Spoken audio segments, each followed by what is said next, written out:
ये कभी भी किसी पे जो क्रॉस क्रोस है ना, ये इस तरह नहीं लगते। इसी तरह अभी भी अगरचे थोड़ी खराबी नवाज शरीफ के मुकाबले में ज्यादा हुई, ये गौर कोशिश ये जरूर हुई है, शुरू हो गई है, हो सकता है इसको कुछ महीने लग जाएं। इसीलिए पीडीएम, पीपल्स पार्टी, इन सब को अब इलेक्शन की जल्दी है। एक महीना या तकरीबन आप कह लें कि कोई 2 महीने पहले यही लोग थे, हुकूमत के वुज़रा, पीडीएम, ये सब ये कह रहे थे पता नहीं इलेक्शन होने हैं कि नहीं, इस तरह के बयान दे रहे थे। अब रोज ये वजीर आजम समेत इनको यही फिक्र लगी हुई है कि जो रास्ते हैं ये कामयाब हो जाते हैं, हो ही जाते हैं, तो फिर ये कहाँ जाएंगे। जी बिस्मिल्लाहिर्रहमानिर्रहीम। अस्सलाम वालेकुम। सियासत डॉट पी की आप देख रहे हैं। जमाल अहमद आपके साथ हूँ। इन्वेस्टिगेटिव जर्नलिस्ट के हेड हैं एयरवाई न्यूज़ के नईम अशरफ भट्ट मेरे साथ है। सर अस्सलाम वालेकुम। वालेकुम। सर सबसे पहले तो एक स्टेटमेंट भी चल रही है, आपकी खबर चल रही है, उससे आगाज करते हैं। राब्ते, बहाली, पैगाम, मिस कॉल्स, चल क्या रहा है सर? असल में पहली बात ये हमें ये समझना पड़ेगा कि ये कभी भी किसी पे जो क्रॉस क्रोस है ना, ये इस तरह नहीं लगते। उसकी मिसाल सबसे बड़ी और जीती जागती मिसाल मियां नवाज शरीफ है। हम्म। आपको याद है कि उन पे भी क्रॉस और ये सब कुछ हुआ, उन्होंने बड़ा कुछ बोले भी। और फिर मुझे याद है कि 2021 में यही मौसम, यही जुलाई अगस्त का महीना था, तो वो भी कह लें कि इत्तेफाकन वो इस खादम ने हमने ही ब्रेक की थी, उस वक्त मैं समा टीवी में था। तो वो पता लगा कि मियां साहब से वहाँ राब्ते शुरू हो गए हैं। तो जब इधर वो खबर उस वक्त भी की तो वो नामुमकिन लग रहा था, और सबने कहा जी ये आप क्या कह रहे हैं, खान साहब भी कह रहे हैं, पेज एक है, कोई मसला नहीं है, और नवाज शरीफ पे तो कांटा लगा हुआ है, क्रॉस है। लेकिन वो राब्ते वो हो रहे थे, हुए, और बाद में उसके नताइज भी सामने आए। इसी तरह अभी भी अगरचे थोड़ी खराबी नवाज शरीफ के मुकाबले में ज्यादा हुई। जो 9 मई का वाकया जाहिर है वो बड़ा ही अफसोसनाक है, बिल्कुल वो नहीं होना चाहिए था, और ऐसा कभी हुआ भी नहीं। तो उस वजह से जो है वो थोड़ी मुश्किलात और रुकावटें उस तरह आसान नहीं है। इसीलिए ये जो पहली कोशिशें हैं अभी शुरू हुई हैं, वो अभी कामयाब नहीं हुई। उसकी दो तीन वजूहात हैं। एक तो ये हो गया कि वो खराबी बहुत हो गई है। दूसरा, पहली दफा ये देखने में आया कि जो बीच में वो जो लोग होते हैं, कोई अपना मीडिएटर या कोई राब्ता करने या जो पैगाम रसा, वो भी बड़े मोहतात इस दफा देखने में आए। आमतौर पे तो ये होता है कि जब किसी को कहा जाता है तो वो बड़ा वो ऑनर फील करता है जी। कि जनाब वो बात करेगा, उसके जरिए होगा। लेकिन इस दफा वो भी लोग जो हैं वो थोड़े मोहतात हैं, और वो उस तरह बीच में उस वो नहीं। और बस वजह जो है वो ट्रस्ट डेफिसिट बहुत ज्यादा है और दोनों तरफ। इवन वो खान साहब का भी कहते हैं कि खान साहब का भी पता नहीं चलता कि वो एक दफा कुछ और फिर बाद में वो कोई और बात कर देते हैं।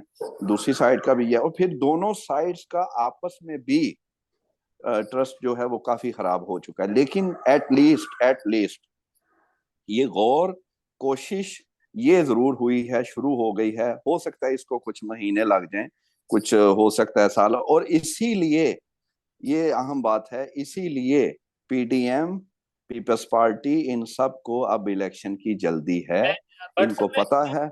इसी खबर पर आ रहा हूँ कि जाहिर है वो एक सवाल भी उसने मैंने किया था कि अगर पीटीआई के और एस्टेब्लिशमेंट के राब्ते बहाल हो जाते हैं तो इसका नुकसान किसको होगा। इसी से आपसे भी यही सवाल है कि अगर बिलफर्ज राब्ते बहाल हो जाते हैं, कामयाब या नाकाम होना बात की बात है, राब्ते बहाल हो जाते हैं अगर पीटीआई के और एस्टेब्लिशमेंट के, तो सबसे ज्यादा नुकसान इसका किसको होगा? देखें, जाहिर है वो जैसे मियां साहब के साथ या पीपल्स पार्टी के साथ खान साहब वजीर आजम से हुए थे तो नुकसान खान साहब का हुआ था। तो इस तरह अब भी ये अगर ये हो जाता है, जो कि अभी तो बड़ा ही ये जैसा कि आपको पता है कि इतना आसान नहीं है। सही। लेकिन इसीलिए ही जल्दी पड़ी है। आप देखें ना, 1 महीना या तकरीबन आप कह लें कि कोई 2 महीने पहले यही लोग थे, हुकूमत के वुज़रा, पीडीएम, ये सब ये कह रहे थे पता नहीं इलेक्शन होने हैं कि नहीं, इस तरह के बयान दे रहे थे। अब रोज ये वजीर आजम समेत इनको यही फिक्र लगी हुई है कहीं जो है वो केयर टेकर सेटअप प्रोलॉन्ग ना हो जाए। हम्म। बल्कि कहेंगे नहीं, वो टेक्नोक्रेट नहीं लगाना चाहिए, वो कहीं वो अपना बैठ ही ना जाए वैसा। यानी ये खतरात अब खान साहब को नहीं है, अब ये उनको खतरात पड़े हुए हैं। इसीलिए कि वो उन्हें नजर आ रहा है कि पॉलिटिकल जाहिर है वो इतने बड़े ब्रेन है, 3 3 दफा वजीर आजम हैं, फिर जरदारी साहब का वो आपको पता है बड़ा पॉलिटिकल उनका माइंड है। तो वो उनको नजर आ रहा है कि एक तो पीटीआई इस वक्त तकसीम हो रही है, वो उसके दड़े बन रहे हैं, इररिस्पेक्टिव के वो वोट हैं कि नहीं, लेकिन बहरहाल वो इलेक्टिबल्स हैं, वो छोड़ रहे हैं। दूसरा, अगर उसी दौरान ये जो राब्ते हैं ये कामयाब हो जाते हैं, हो ही जाते हैं, तो फिर ये कहाँ जाएंगे। इसलिए इसी जो कह लें कि जो इस वक्त आज के दिन तक जो हालात हैं जो कि मुश्किल हैं पीटीआई के लिए, उसी में ही उसी कंटिन्यूटी में वो इलेक्शन चाहते हैं और उन्हें लगता है कि इसमें वो कामयाब हो जाएंगे। बेशक वो थोड़ी थोड़ी सीटें लेके, और इसी तरह जो हुकूमत अभी है इसी के तरह का हुकूमत रंजन बनेगा और वो हुकूमत बना लेंगे। ये अभी तक की प्लानिंग है और इसी पर पूरी जोर से अमल जारी है। और जाहिर है इस वक्त सिवाय इस्टेब्लिशमेंट से राब्ता के बाकी हर चीज तहरीक इंसाफ के फेवर में है। वोटर की बात हो, जितने भी सर्वेज हुए हैं, वोटर तहरीक इंसाफ का अभी भी इमरान खान के साथ है। तो अगर राब्ते बहाल होते हैं तो जाहिर है जी। पीडीएम को फ्री स्पेस मिल जाएगी। तो यही एक खौफ है गालिबन पीडीएम जमातों को भी, कि अगर तहरीक इंसाफ को जरा सा मौका मिला तो वो दोबारा से स्ट्रांग हो जाएगी। असल में हाल ही ये भी इसको जरा राब्तों से हट के हमें पॉलिटिकल भी देखना पड़ेगा। अगर हालिस्तान इनको छोड़ के अगर एक सियासी सोच से भी देखा जाए, सियासी लिहाज से, तो वहां भी आपको लगेगा कि इस वक्त क्योंकि इलेक्टिबल्स बहरहाल उनके वोट इलेक्टिबल्स के 10,000 कह लें, बेशक उधर उन्हें चाहिए 1 लाख, लेकिन अगर 10,000 भी उनका है तो वो माने रखता है, तो वो फर्क कहीं ना कहीं डाल सकता है। तो इसका फायदा अल्टीमेटली तो पीएमएलएन को पंजाब में या कहीं पीपल्स पार्टी को हो जाएगा, कहीं वो केपी में शायद मौलाना को हो जाए या किसी और को हो जाए। मैं ये कह रहा हूँ कि ये इनकी सोच है। हो जी नहीं अपना ये भी हो सकता है कि जो अभी तक आपने देखा पिछले 1 1.5 साल में बहुत सारी प्लानिंग्स हुई, बहुत सारे लोगों के ख्याल से वो गलत भी हुए हैं। जी जी। इवन खान साहब का आप देख लें कि वो असेंबलियों की तहलील वाला वो अ, उस पे बाद में तनकीद बहुत ज्यादा हुई, बल्कि खुद खान साहब आज तक वो उसकी सफाइयां दे रहे हैं, क्योंकि इसका मतलब है कि वो बहरहाल वो इतना कोई दुरुस्त फैसला साबित नहीं हुआ, इलेक्शन तो नहीं हुए फिर। जी तो इसलिए ये इसको सियासी तौर पे भी देखें तो इस वक्त इनको लगता है कि ये पीटीआई इस वक्त जो है जेर अताब है, और इसी जेर अताब के वक्त को जो है वो गनीमत जाना जाए और इलेक्शन हो जाए किसी तरीके। अच्छा, बट साहब दो तीन बस सवाल हैं आपसे। इस्टेब्लिशमेंट और पीडीएम की हुकूमत एक पेज पर है इलेक्शंस के हवाले से? ये बड़ा आपका अहम सवाल है। अगर हम देखेंगे प्राइम मिनिस्टर समेत अभी जो हालिया बयानात चल रहे हैं, तो वो तो जैसे मैंने पहले भी बताया कि वो कहते हैं केयर टेकर सेटअप को प्रोलॉन्ग नहीं होना चाहिए, आइन के मुताबिक जो है जी 60 दिन या 90 दिन वो इलेक्शन होने चाहिए। ये जब ये ऐसे कहते हैं तो ऐसे लगता है कि इनको कोई खतरा है। अब हम्म। इस तरह की बात खान साहब या पीटीआई तो कर ही नहीं रही, ये तो पीडीएम ही ये बातें रोज करते हैं ना, और ये करते भी कर भी कुछ 3 4 या 5 दिन से ये कर रहे हैं। ऐसे उससे ही। पहले तो ये इलेक्शंस का ही नहीं थे, कह रहे कि पता नहीं होने हैं कि नहीं। अब इनको जल्दी है, अब इनको बल्कि खतरा है कि वो किसी भी तरीके प्रोलॉन्ग ना हो।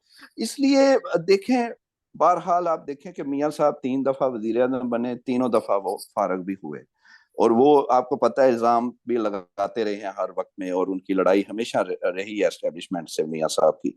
तो इसलिए एतबार, बेशक आप कह लें कि मोहब्बत बहुत ज्यादा भी हो, हम्म। तो वो फुली इतबार तो एक दूसरे का कोई नहीं करता। जी जैसा कि अभी खान साहब का भी ये प्रॉब्लम है, खान साहब अगर नहीं करेंगे तो उन पे भी नहीं हो रहा। इसी तरह मियां साहब का भी ये मसला है। शायद जरदारी साहब इस पे पूरा कभी बहुत दफा उतरे हो इम्तिहान में, लेकिन वो अकेले तो पॉलिटिकल पावर इतनी बड़ी नहीं है कि वो सब कुछ कर लें, उन्हें भी जरूरत है पीएमएलएन की, मिलकर करना है। तो मियां साहब का भी ये मसला है कि वो फुली इतबार तो किसी का नहीं कर सकते, और ये डर और खौफ ही उन्हें कह रहा है कि किसी तरीके जल्दी जल्दी कर लें जो करना है। और आपकी खबर क्या है? एस्टेब्लिशमेंट भी चाहती है इंतखाब हो जाए वक्त पर? अच्छा, उधर का अभी कोई क्लियर नहीं है। इसी तरह इनका भी इनको भी जो खतरात हैं, ये खतरा या खदशा इसको कह सकते हैं पीएमएलएन या पीडीएम जो जाहिर करती है, लेकिन वहां से अभी अगर अभी तक ऐसी कोई चीज सामने नहीं है। दोनों तरफ की जो है ना बातें देखने को मिलती हैं। कभी लगता है कि शायद केयर टेकर सेटअप लंबा हो जाए, कभी लगता है नहीं ये जो है वो एक पेज है और ये इलेक्शन में ही जाएंगे और सारा। इसलिए ये कबल अज वक्त होगा, इसको देखना जरूर पड़ेगा। लेकिन इतना जरूर क्लियर है कि जो खौफ और खदशा है इस वक्त पीडीएम को, उसमें ये जवाब मौजूद है। आपका तज्जिया क्या कहता है? तजदिया दे तो दिया, सारा तजदिया ही तो दिया। अच्छा, नाम क्या सामने आ सकते हैं? कौन से ऐसे दो तीन नाम हैं जो निगरान पीएम के लिए सामने आ सकते हैं? और नाम तो मैं तो खुद हैरान में थक गया, रोज दो तीन सुनने में आ जाते हैं, रोज एक दो का पता लगता है, उसको चेक भी किया जाता है। इसलिए ये अपना ये वाहिद एक बहुत बड़ा सच है कि जब सब कहते हैं ना कि अभी फाइनल या कोई फैसला ही नहीं हुआ, और ये बात सही है। और उसकी एक वजह है बहुत बड़ी, हम्म। वो वजह है कि ये एक बंदे ने करना ही नहीं है। ये इतने ज्यादा इसके स्टेक होल्डर्स हैं और आपस में सारा इतनी जमातें, और फिर कुछ नाराज भी हुए हैं। खाली फजलुर रहमान तो नहीं, बल्कि ये वो हमने किया था, हाशिम नोटेजई वजीर मुमलिकत भी हैं, और बीएनपी एक अहम जमात है उनके साथ, चार उनके वो वोट्स भी हैं। तो वो भी, उनको भी गिला था कि हमसे पूछे बगैर ये आ जाए, एमकेएम को भी यही गिला। तो ये सबको राजी करना है, सबको नाम बताना है। और जब इतने, एक और बात है, जब इतनी जमातों से मशावरत होगी ना, तो फिर नाम छुप नहीं सकेंगे। जी फिर जी। आपको किसी को हमें पूछने की जरूरत नहीं, वो खुद ही आ जाएंगे। इसलिए इस वक्त कंपनी की मशहूरी के लिए लोग अपने नाम चला रहे हैं, लेकिन अभी फाइनल कुछ नहीं है, कोई नाम नहीं है अभी। ठीक है, बट सब आखिरी सवाल मेरा आपसे, आप अपने जी जी। तजर्बे की बेस पर बताइएगा, इलेक्शंस या फिर निगरान सेटअप 6 माह से ज्यादा? वो देखें, उसका तो पहले आपसे बात हो गई है कि इसमें अगर अगर हदशात देखे जाएं, पीएमएलएन, पीपल्स पार्टी और इनके बयानात हालिया, तो उसमें तो ये इनको खतरा है कि कहीं कोई 6 महीने ना हो जाए। लेकिन आइन तो बड़ा क्लियर है, और वो तो 2-3 महीने से ज्यादा ये हो नहीं सकता। इसलिए अभी हमें चलें, अच्छे की उम्मीद करनी चाहिए। आइन पंजाब के हवाले से बड़ा क्लियर था, बहरहाल वहां भी अरसा दराज हो चुका है। जी जी। नहीं, उधर एक फर्क तो ये था ना कि वो ये साबित किया जा रहा था, दो बात, एक तो बड़ी क्लियर थी कि ये अकेले दो असेंबलियों का करा दें और वो बाद में ये होगा वो। दूसरा ये था कि जी ये कबल बहुत इतने महीने पहले क्यों तोड़ी, और नीयत खराब थी। अगर चाहिए ये अब भी, ये भी 2 दिन पहले अगर तोड़ेंगे तो इन पे भी लीगल मसले आएंगे। बहरहाल वो ये मामला बिल्कुल डिफरेंट है। इधर आइन जो है ना, अभी फिर ये, फिर या फिर ये है, आइन खत्म फिर हो जाएगा, फिर यही फिर बचेगा फिर। अब आइन कानून तो फिर रहेगा ही नहीं ना। अब एक ही ये आखिरी कह लें कि एक उम्मीद है कि अगर अब भी आइन के हिसाब से इलेक्शंस नहीं होंगे, तो फिर तो अल्लाह मालिक है, फिर कोई आइन कानून नहीं है।